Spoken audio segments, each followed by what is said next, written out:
for the ones you gave.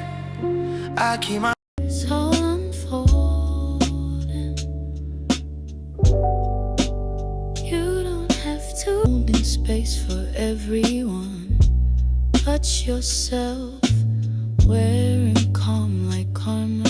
Though you're crying out for help, it's okay to feel tired, to feel lost, to feel undone. But darling, even shadows rest under the sun. Keep going, even when the light feels low. Keep growing. Every seed takes time to show. You don't have to move too fast. The moment knows how long to last. Keep going. Grace is slow. Pages turn without your push. Still the story flows. Let go of the timeline. Let your softness grow. You're not behind, you're just becoming. And every breath is a kind of humming. Oh, keep going. Like the tide, like the breeze. Keep knowing. Even stillness is a need. You're not late, you're right on time. Like the rhythm in a choir. Keep going. You're doing fine.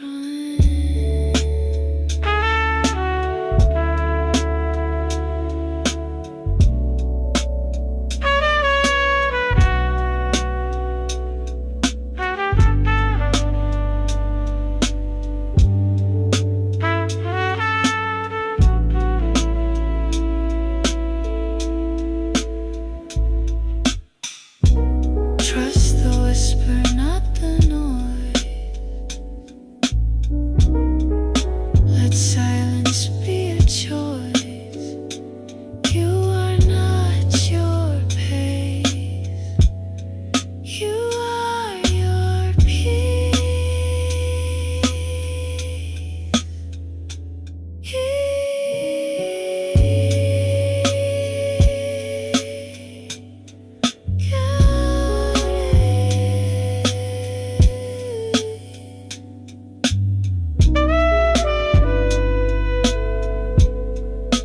Keep going.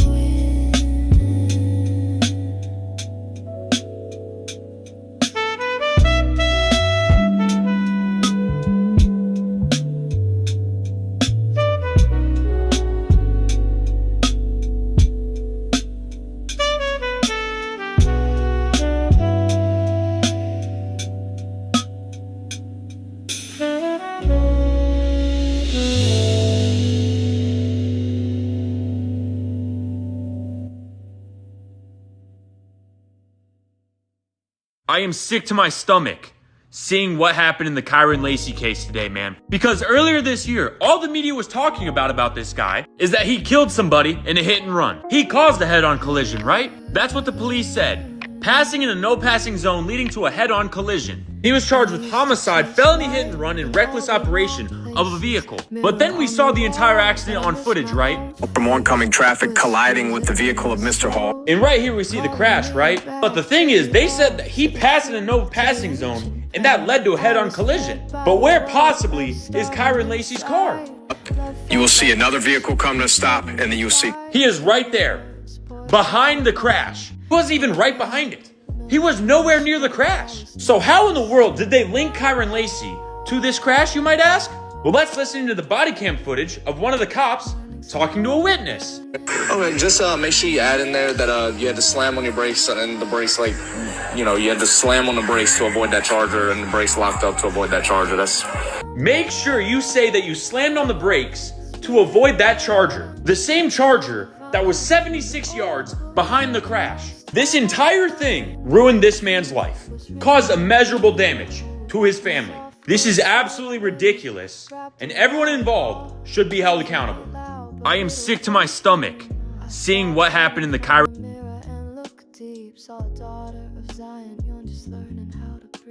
Now every sunrise. This is a video posted by Erica Kirk at her Romanian Angels charity back in 2013. It's important to note that at the end of this video, she thanks Colonel Busher, an alleged sex and human trafficker, for partnering with her on this task of bringing gifts to these Romanian children. Colonel Busher III was an army officer who served as colonel and commander at the Black Sea Area Support Team for U.S. forces in Romania. Now, it's important to note that in November of 2019, a former translator at the base from the 2010s to the mid-2010s filed a criminal complaint with Romania's Anti-Organized Crime Directorate, otherwise known as DICOT. She accused Busher, along with U.S. Master Sergeant Lloyd Sparks and others, of involvement in an organized prostitution and human trafficking ring operating within the base during 2012 and 2013. The allegations included bringing women, including some minors, onto the base for forced sexual services with American soldiers, with Busher personally benefiting in approving access. The former translator that accused him of this also claimed that this was confirmed by U.S. investigators during a separate probe into fund misappropriation and cited harassment she faced after reporting it. However, DICOT investigated the complaint and closed the case in 2023 without filing charges. You draw your own conclusions, but the case is getting even more suspicious. If you want the link to the original video, I will put it into my story. This is a video posted by Erica Kirk at her Romanian Angels charity back in 2013. It's important to note that at the end of this video, she Yeah, I'm not going to say the guy's name because he's pretty famous, and to be fair, he was never charged with a crime.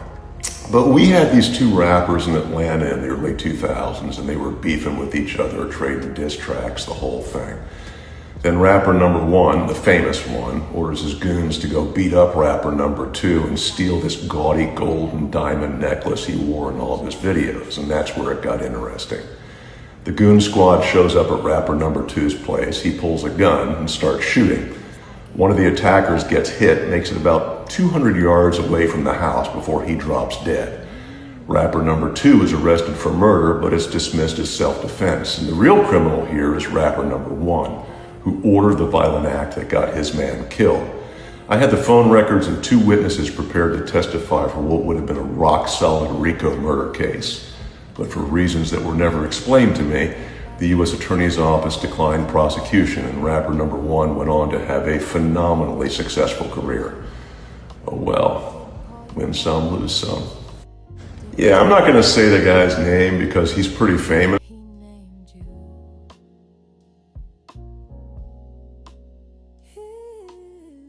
I've been a decorated officer for a long time. My case was orchestrated for me to go to prison. When I was on the SWAT team, as you see things happen, you wonder why. We go to certain neighborhoods and we lay everybody down on the ground and search them, doing zero tolerance. In certain neighborhoods, we didn't. And I started taking it personal because some of these people I knew. So what you say? Sorry, you go into a black neighborhood, everybody gets on the ground. Everybody lay on the ground. Right. And I started losing interest in enforcement. I requested to be moved off the team, and one of the inspectors told me, the worst thing that you can do if you do this is going to derail your career. So finally, they moved me. They moved me to crime prevention.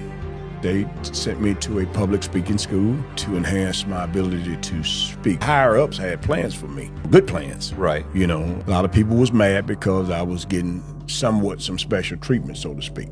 At the time I was in crime prevention, I got a letter that they was transferring me to midnight patrol, back to the patrol car. That's a demotion? Yeah. Is that a demotion? Yeah. And later I found out why. It was to free me so this informant can have access to me. Put you in a position where this guy could... I'll be free where he can catch me. This is how everything came about. I was at a restaurant on the phone eating lunch, and this guy, this informant, came to my table. I was on the phone talking. He said, hey, are you still, I had a suit on. Mm-hmm. He said, are you still a sheriff deputy? I said, yeah. And he didn't come over there right then, and he came over and said, man, look, I got some jewelry. Do you remember all the jewelry that I used to wear? And I vaguely remember him from an area where I used to patrol. I just told him I wasn't interested. You know, that was good. you know, because I had my mind on whatever I was doing at the time. So I was still eating. He came back over and he asked me, did I have a card? I said, no. He asked me, did I still have my tire shop? I said, yeah. And I'm wondering to me, how did he know I have a tire shop?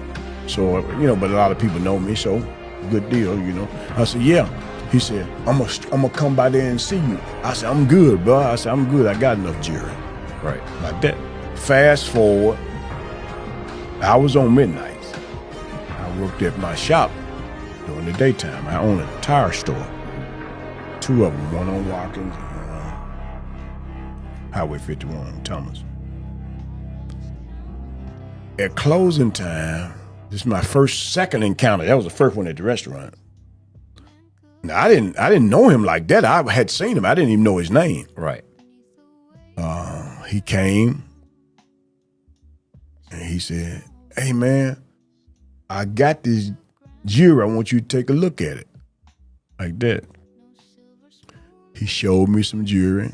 Keep in mind, I didn't know he was an informant. Right. I didn't.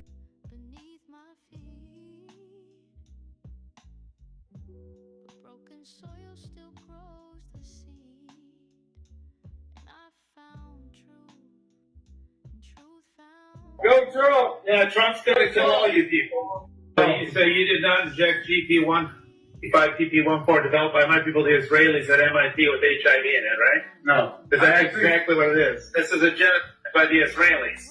They're getting rid of all you Americans. You're all part of the land of Edom. They consider Donald Trump their Mashiach. I don't know if you know this. Do you know that they gave Donald Trump the silver crown of the Torah recently, which is to be put on the head of the Messiah? You know this? Who's that? 163 Orthodox rabbis. Oh, wow. Came together at Trump's golf course and handed him the silver crown. Do you know any of that? Nope. They gave him a menorah about 2 weeks ago, and on the bottom, the inscription says, the Prince of Peace, an utterance out of the prophet Isaiah for the Mashiach, the Messiah. Do you know that happened? So you guys have no idea that they, in Israel, the Knesset, and in the Sanhedrin, have proclaimed Donald Trump the Messiah. Nope. You know none of this. They gave Trump the silver crown of the Torah. Got that? That's the silver crown of Jerusalem. This is to be given to the Messiah and the Messiah only. And 163 Orthodox Jewish rabbis gave Donald Trump the silver crown of the Torah. I worked 4 years on Trump's campaign team. These guys this is the inscription, which you can't read, but you can read it here. They're calling him the Prince of Peace. This is an utterance out of the prophet Isaiah. Donald Trump is considered the Mashiach of Israel, the Messiah, according to these rabbis who run your country. The whole COVID agenda was done by Zionist Jews, and they want all you people dead here in the land of Edom. They consider Donald Trump the head of Edom. They're going to kill you people off with this injection. You're considered Amalek, and they want all you people dead. My Instagram is Trump_played_you. Trump played you. My son's dying from this shot that Donald Trump brought out through a military operation, Warp Speed, March 27, 2020, approved by the DOD. Warn your fellow Americans. This whole thing, by this COVID agenda, is all dual citizenship Zionist Jews. I used to be a hardcore Zionist. They want all you people dead, and Trump is their Messiah. Make no mistake of it. He will return. Can I see the back of your shirt? All right. Go Trump. Go Trump. Yeah, Trump's going to kill all you people. Go Trump. Yeah, Trump's going to kill all you people. So you did not inject GP1.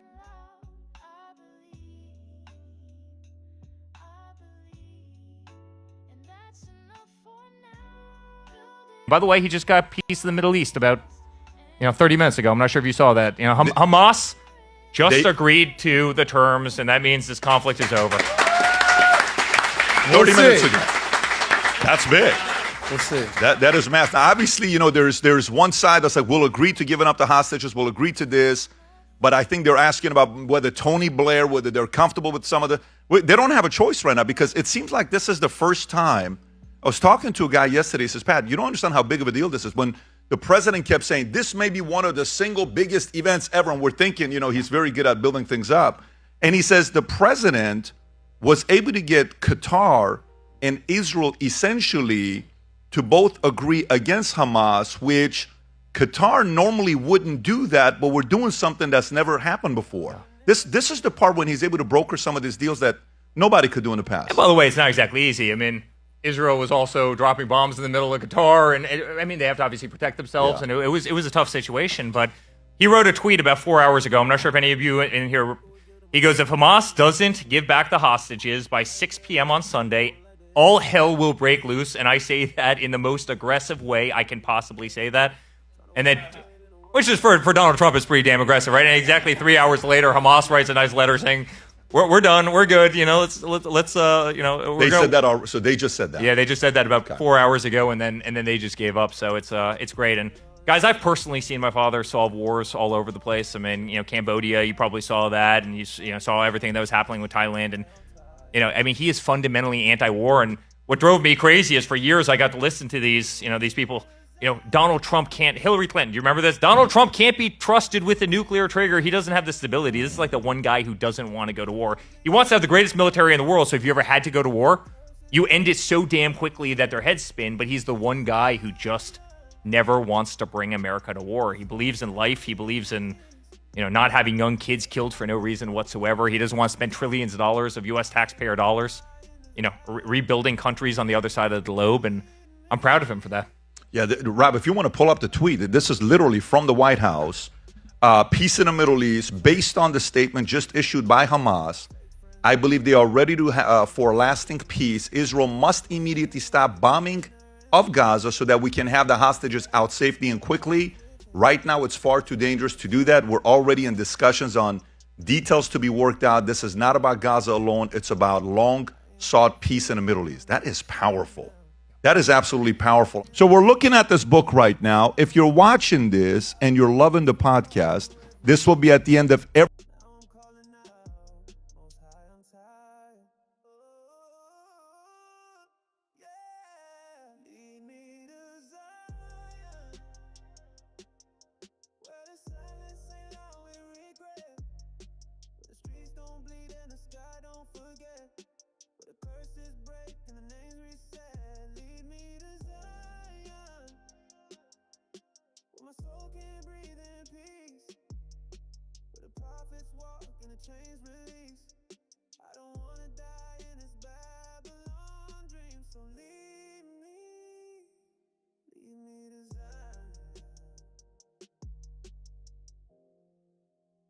You said we're not forgotten. You said we'd remember in the land of our captivity. You said, if we turn and obey,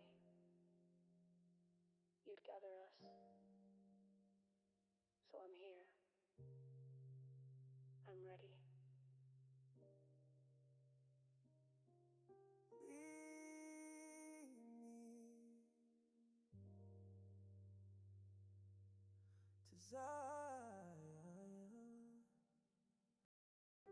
Don't you know that name you carry ain't a nickname from slavery? Nah, it's royal ink from eternity, stamped by the voice that spoke light into existence. He didn't call you black, didn't call you lost, didn't call you what they called you. He named you.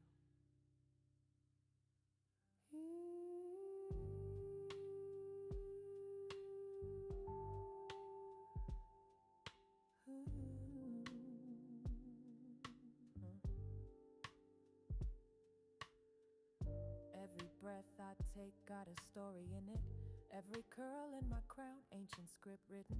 They tried to bury my name under centuries of shame, but the spirit pulled me up through prophetic flame. My grandmother hummed it through hymns in the dark. My grandfather whispered it beneath the mark. They never told me in school, never said it in church, but his truth found me where it hurt. Israel only, that's what he called me from the start. A covenant carved in his holy heart. Not a label, not a trend, but a name that Israel. Judging him as guilty before he ever was able to stand trial, and because of that weight and that depression, him, you know, feeling as though he had just completely threw his life away, when he did not have any impact on the car accident whatsoever. And so it brings me to my topic of why I came out, because I really, to be honest,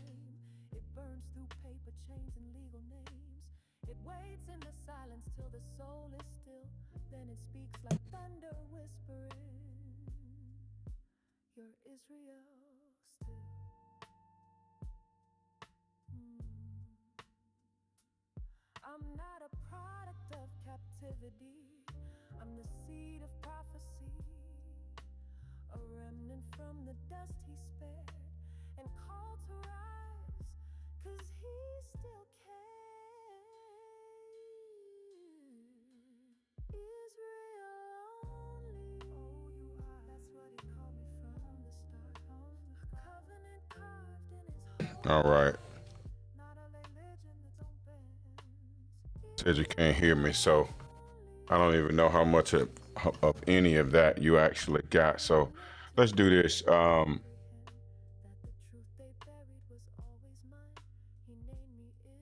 Let's start this. Probably heard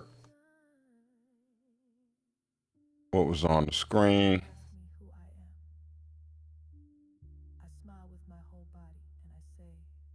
But I was given the story of Kyron Lacy.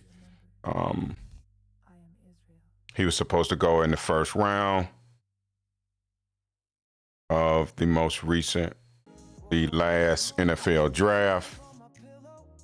The media destroyed this young man's name.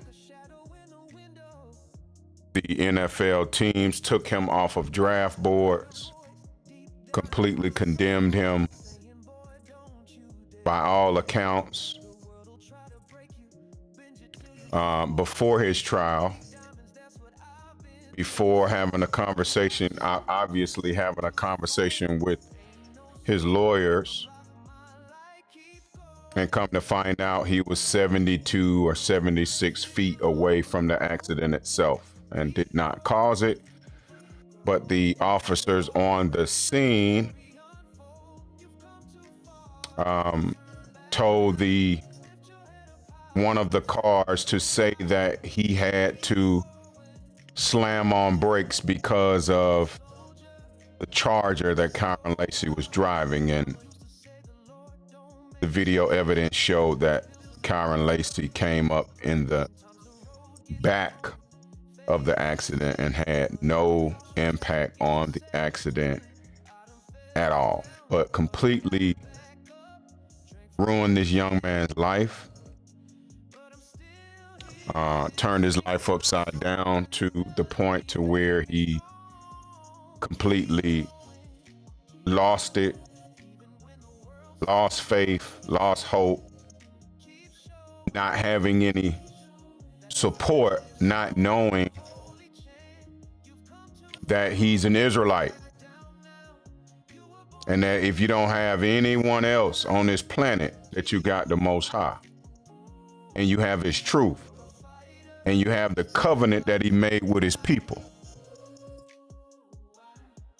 But because more than likely his parents are Christians, and it seems as though black Christians worship the same Jesus as Charlie Kirk and Donald Trump, and black Christians love the people that are in the land of Israel today and support them in every way, and even support their own destruction. And so really, I wasn't even going to come on, man. I was just really grieved and just disgusted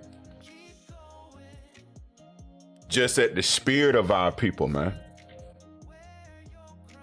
Just how we could possibly just continue to support this madness called the Black Christian Church, man.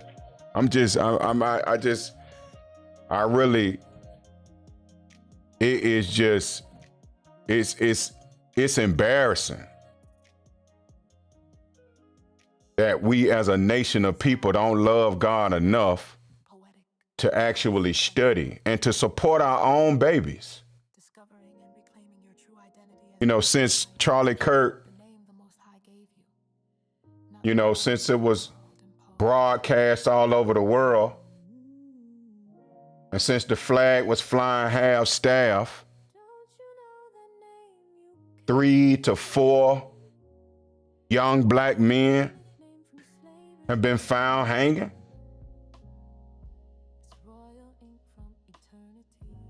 Nothing to you. What do you care? Found hanging. And every single one of them was ruled to suicide. But you still running around talking about Jesus, Jesus, Jesus. I'm saying, what kind of spirit do you have to completely ignore the oppression and systematic destruction, intentional destruction of your people? What would drive your spirit to want to stand in a pulpit and teach your people the doctrine of Charlie Kirk Jesus? I mean, what? How could that? How can you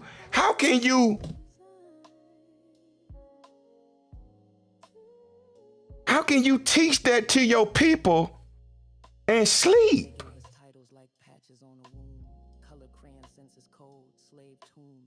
When I think about the Black Christian church, and I think about the Black Christian pastor, and when I think about Black Christians, and I need you to understand, you know, the scripture says, "Blessed is he that is not offended in me." What does that mean? It means the one that's blessed enough, the one that can receive the spirit of the truth, no matter how uncomfortable. He is blessed. Blessed is he that is not offended in the spirit of the truth, man.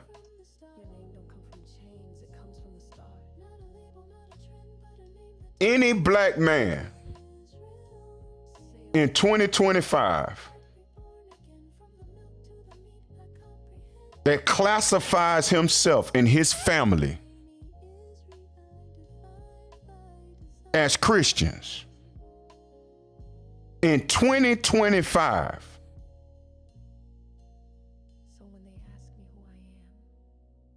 you are in danger. You are in grave danger of the only sin that is without forgiveness. I need you to understand what I'm trying to share with you. I need you to understand what I'm trying to share with you. Salvation is an individual work.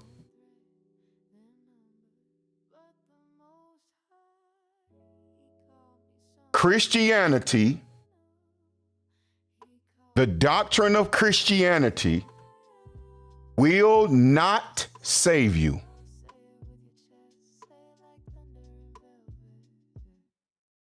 If you take the stand on the day of judgment, covered in Christianity,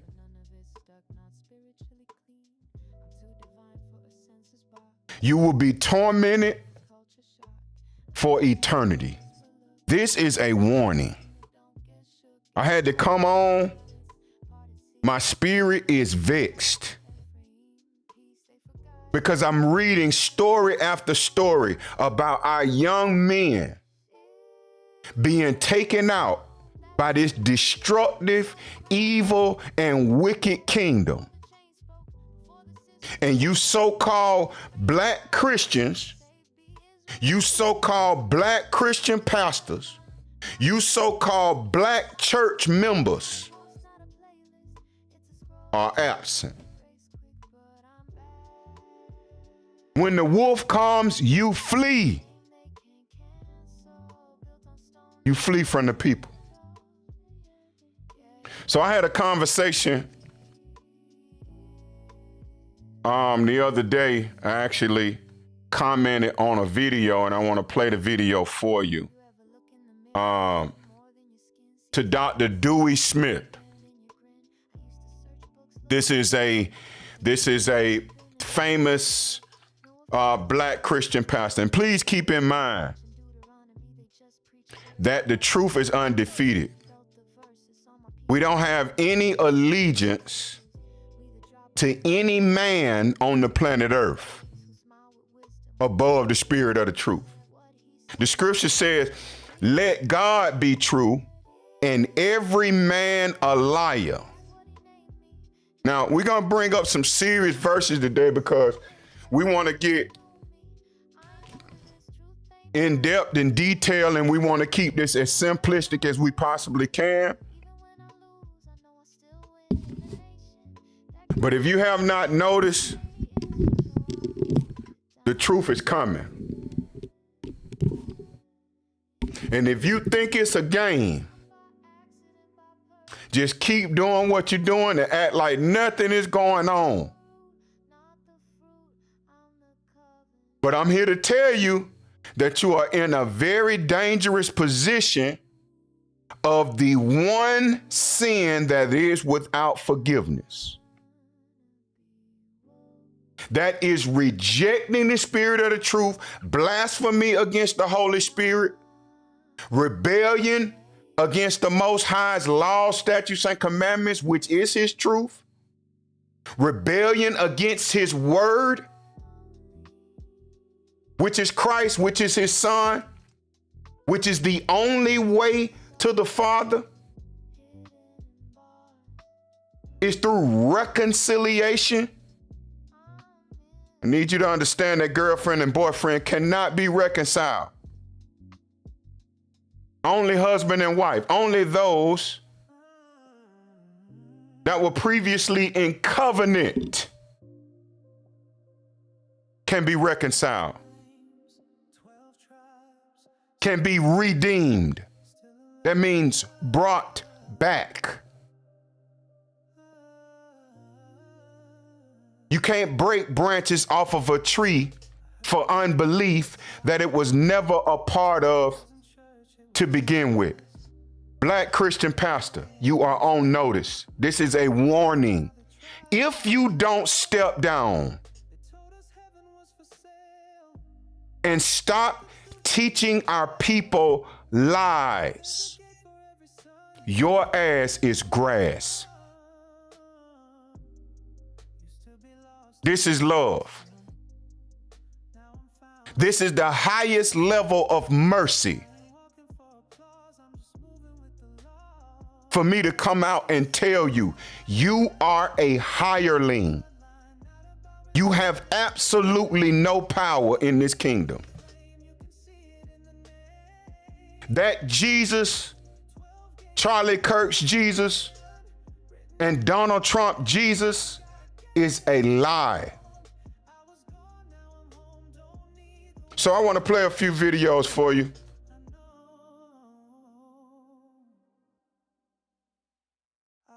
And let's see if you can get the understanding.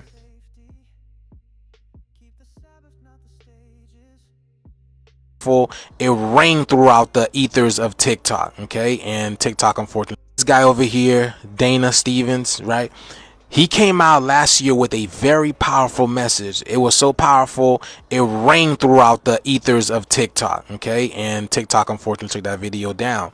Well, he is back to provide us with another powerful message, and I see it be fit to share with the whole community, all right? He is only coming on here to validate what we have been saying. This is prophecy that's coming into fruition. If you guys read the Bible, you'll know what's going on. He is telling y'all that this is the end of America, and this is the rise of Tamerica, okay? But listen to what we have to say, y'all. This is your brother Dana, and I'm coming to you from that place in one love. To you, my white, evangelical, conservative, Republican, Christian, Trump-loving family members, I have a couple things I need to share with you that will bring you some understanding of what lies ahead. See, you are not, white family, about to enter, as President Trump says, your golden ages.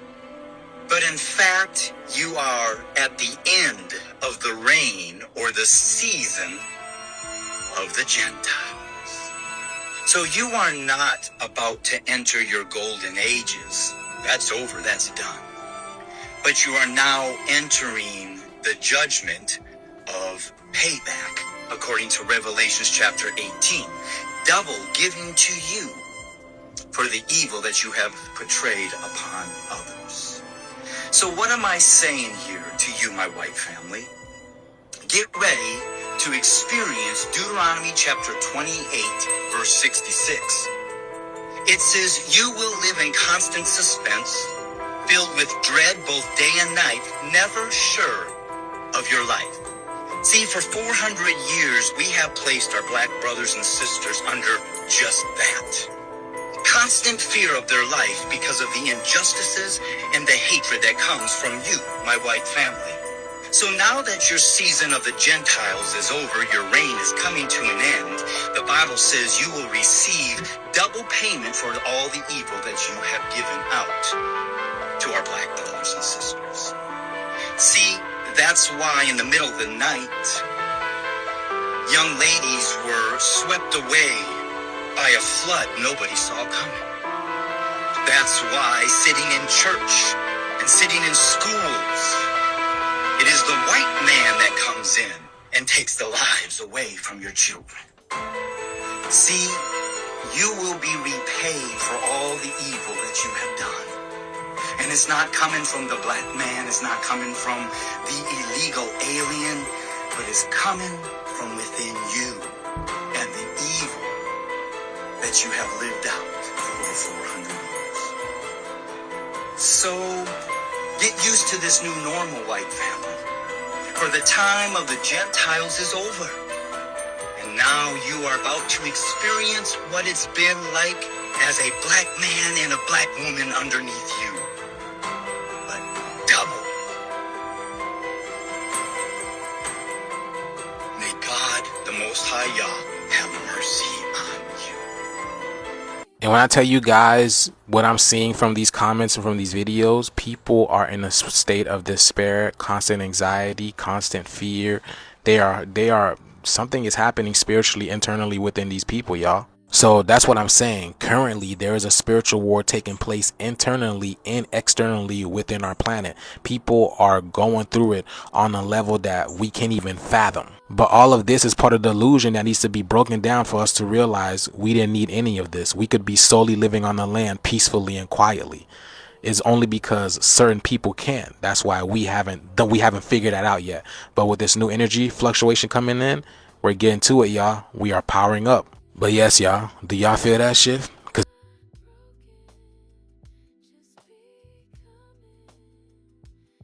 At prison, I was put in a maximum security unit,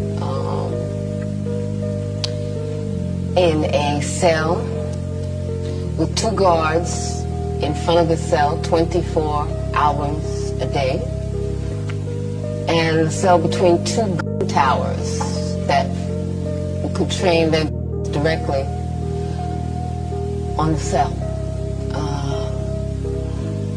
I was told that I was in the Yardville unit for women, even though I was the only woman, and they tried to keep me there for the rest of my life.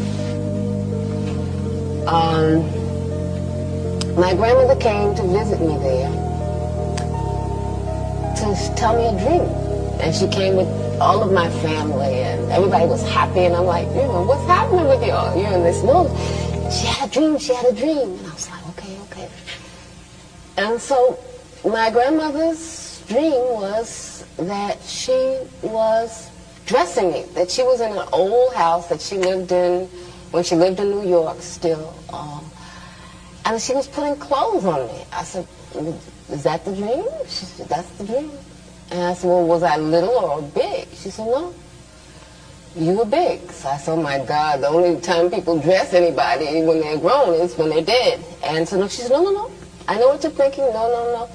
What this dream means is that you are going to leave this prison. I don't know when, but it's going to be much less time than you've already. That prison, I was put in a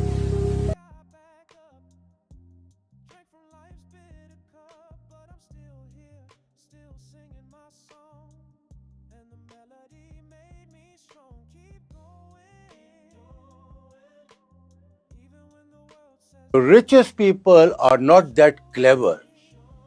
Becoming wealthy doesn't require intelligence. Of all the financially successful people I've met, not all were highly intelligent. In fact, many weren't. But 100% of them had energy, commitment, and persistence. They took action, made mistakes, corrected them, did it again and again, and they did it with relentless enthusiasm. So I've learned that success doesn't belong to the smartest. It belongs to those who move fast, adapt, and refuse to slow down. The richest people are not that.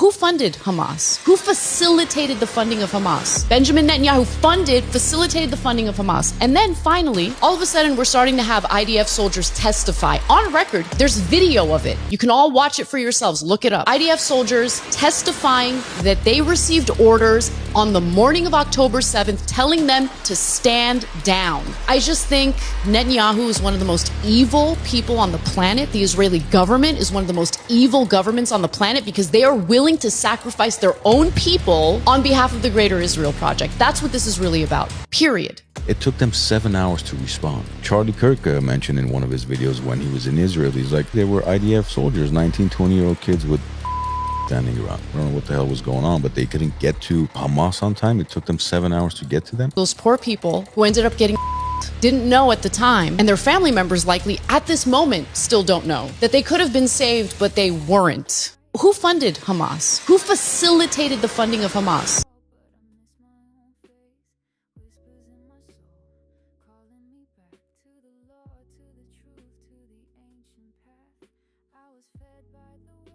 Y'all, this Erica Kirk Israeli honeypot story just got way more sinister. After I started doing some more digging, I had to do a follow-up. But before we get into it, make sure you like this video, make sure you share this video, make sure you subscribe, and make sure, one, we don't really know who her dad was, at least we didn't, and two, her mother raised her all by herself. Oh, and probably the most important one, her parents were divorced, and that's the reason why she supposedly moved to Scottsdale, Arizona from Ohio. Now, the reason that everyone thought that this was true was because of words that came out of Erica's mouth, because the media in many publications also pushed this narrative and went along with it without questioning Erica or her family. Erica's parents are named Lori and Kent Fronsfit. It is true that Erica's parents are divorced. It is also true that Erica and her mom Lori did move to Scottsdale, Arizona. But what is not true is that Lori and Erica moved to Scottsdale, Arizona because of the divorce. You see, by Erica's own words, her mom moved to Arizona not because of the divorce, but because of a business opportunity. Because of her past history with the DHS, it would be easier starting a business while working with the DHS in a place where she had connections. How did your mom choose Phoenix? So she chose to move to Phoenix from Ohio because there was more of an opportunity for a female business owner out here. especially from the standpoint of she was getting involved with the government, so Homeland Security and Department of Defense. And so she had other business partners that were out here that were already in that industry, even one that was a mentor of hers. So it was really convenient to be able to come all together in one place to really have that. Now, once again, Erica mentions her mother over and over and over again. The media says that she was raised by her mother alone, and they effectively pretend like Kent had nothing to do with Erica's life in her upbringing. And although many people keep trying to connect AZ Tech International and their business with Israel to Kent Fronsvie, it turns out it was Lori that started the business. And Kent, the father who supposedly wasn't involved in the mother's life nor Erica's life their entire life post-divorce, was associated with the company as the program research director. And that company was started in 2003. And it's based in Scottsdale, Arizona. And once again, although the majority of Erica's life, she pretended like her dad had nothing to do with her life,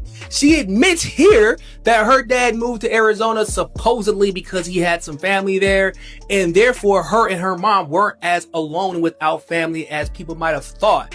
She admits her dad was part of her life after pretending he wasn't her entire career. But my father ended up moving out here as well because my grandparents had a home out in Sun City. And so it took a little bit to get everyone out here. It took several years, but by that time everyone was out here. So we had a little bit more family than just us. And yeah, to make a long story short, Kent is Jewish and did have some Israeli ties. But what's probably more important is that everybody thought that AZ Tech was Kent's baby.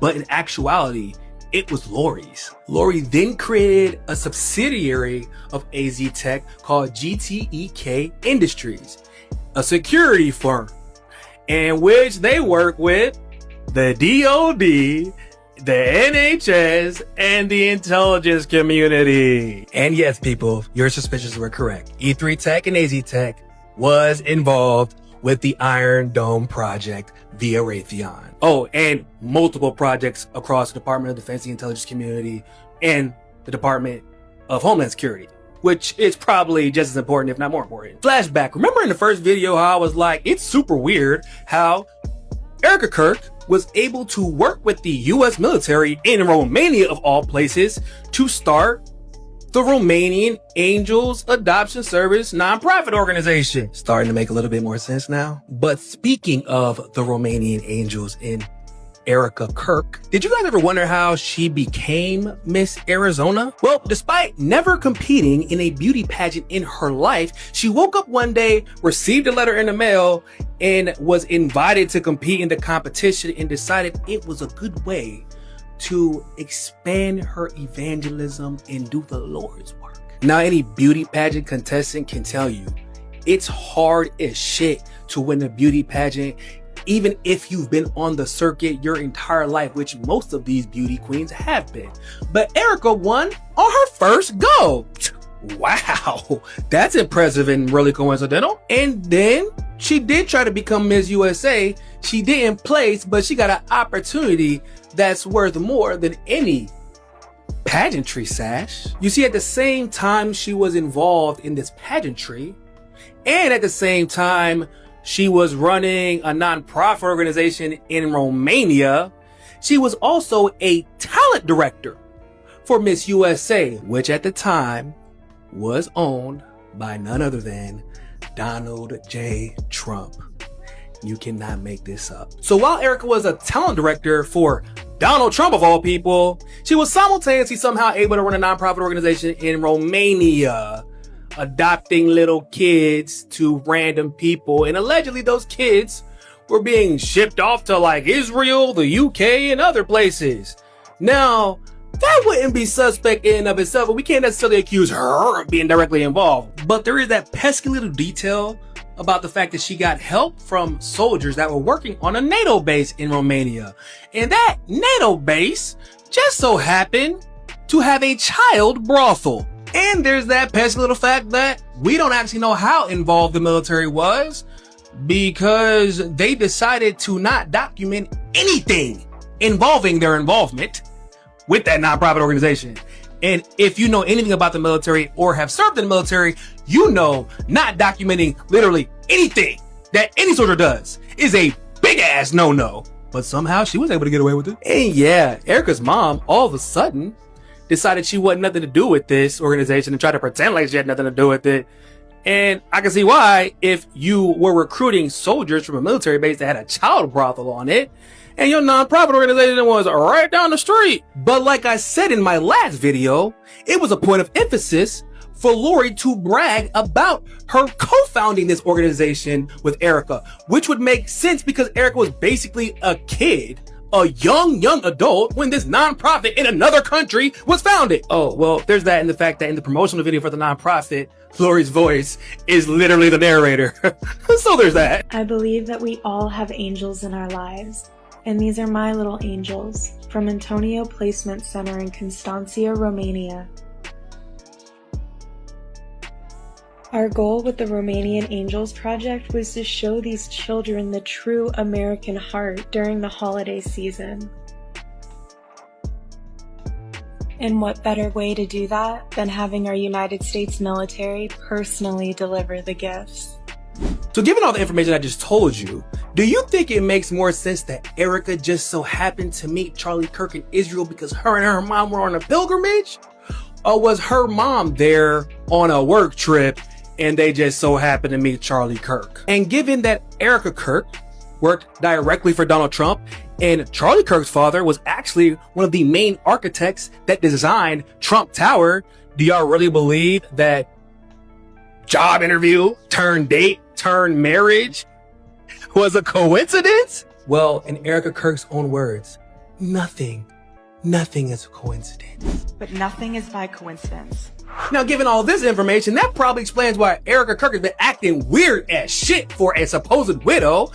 Didn't say a word when J.D. Vance pulled up on Air Force 2 and removed Charlie Kirk's body before an autopsy could be done, despite that being totally contrary to how Utah handles homicides. He did not go in for an autopsy. The death certificate was signed by the doctor at the hospital. Has said absolutely nothing about the new footage and the new footage and more new footage and information proving that Tyler Robinson probably not only isn't guilty, but there was probably either more than one shooter and other devices involved in the murder of her husband. And that would probably explain why the memorial service for Charlie Kirk was held in Arizona instead of Illinois, where Charlie Kirk is from, where his parents live, and where he started his very first chapter of TPUSA. And the little known tidbit that his parents nor the rest of his family showed up to that memorial. But I guess if your parents suspect that your wife could be complicit in your death, or at least are suspect of your intentions, it will be hard to plan a funeral with them in Charlie Kirk's actual place of birth, because it could get a little bit awkward. Hell, for shits and giggles, I challenge y'all, drop all those photos with Erica Kirk and Charlie Kirk's parents and show how much they got along so well. So like I said, this whole situation is sinister as shit. And it really doesn't matter at this point whether I like Charlie or not. Somebody is lying. The motive behind this man's death isn't exactly what we have been told it was. And we need to figure out the truth, because this shit is weird. And it's getting weirder by the day.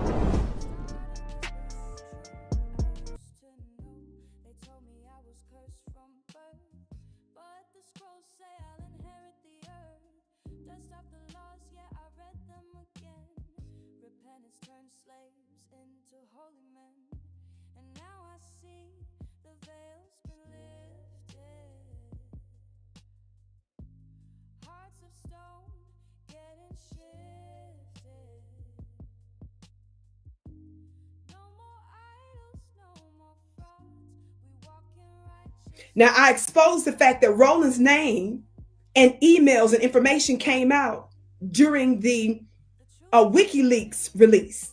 Some of you all are saying the WikiLeaks release that exposed the United States government and other nations that was doing illegal stuff around the world and murdering and killing people. Hillary Clinton emails. Some of you all don't understand that while he was fronting in the face of Black Americans, you all didn't know that he was behind the scenes doing the little dirty work of the Hillary Clinton campaign for debates and stuff.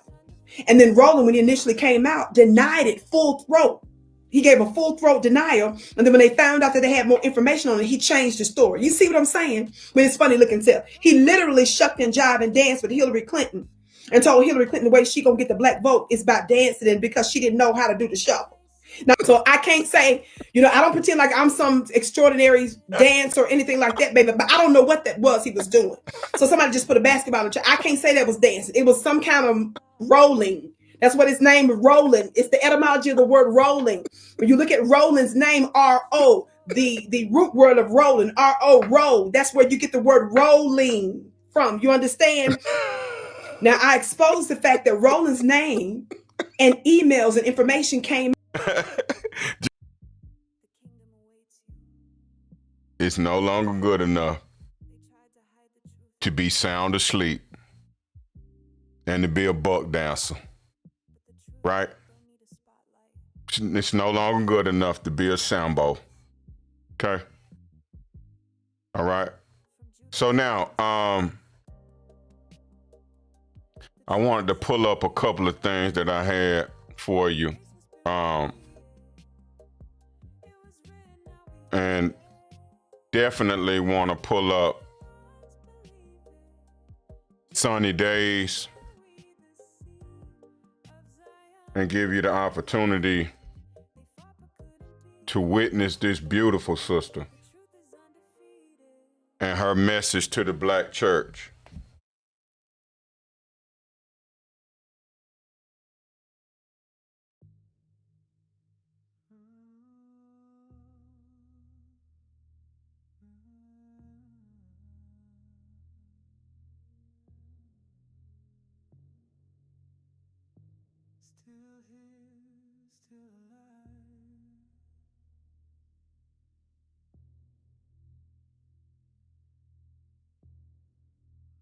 To the family, much love, honor, and respect. The Israelites that found out years ago that they were the Israelite of the Bible. Those that are out here laboring. Those that are black sheep of their family don't even want to see them come around. Those Israelites. We love you, sis. To hear your words literally gave me chills. Yeah, I gotta listen to this. Straight up. Pastors, leaders everywhere. You want to know why your membership is small? You want to know why the numbers are dwindling down and the people are not showing up? Because you failed us. This is coming from a very deep place from somebody who was a devout church member. You failed us. It's now that everybody's eyes are open to who that so-called Holy Land is. The young people see it. And now that Israel is purchasing TikTok, I hope that pastors everywhere who are leaders of the Black church will open up this Bible and start telling us it's us. We are Judah. We are the Israelites. We are the ones that book is talking about. Now we care. Now it's now that we care. Now that we see all of these Starbucks closing and Targets closing and all of these stores that the people now are standing up and coming up against. Stanley Cups and all these companies that we've been pouring our dollars into, supporting these wicked people. Tell us the truth. I'm not coming back to church until you start telling me the truth.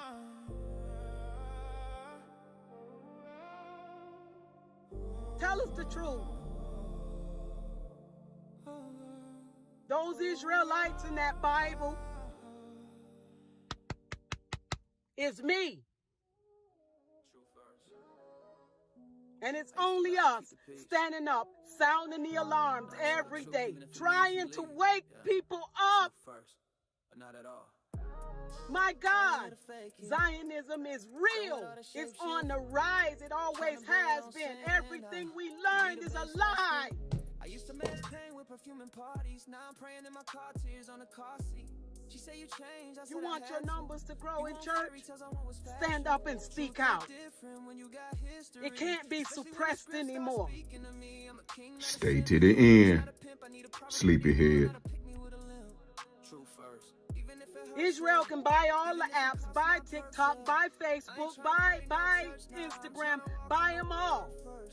But the youth have awakened to the truth now. Those people over there, they are not holy, they are not chosen.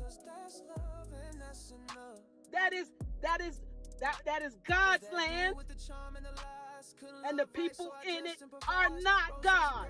Revelations 2:9, Revelations 3:9. Tell your young children. Tell everybody. The lie can't be suppressed anymore. Make sure y'all follow our Patreon channel for the Rated T. Too hot for social media truth. Deep dives, hours and hours of deep dive into true biblical teaching. As soon as you accept who the Israelites of the Bible are, the Bible opens up to you. Shout out to the family, man. Much love, honor, and respect. ShopWildGoods.com. Sleep money. Ah.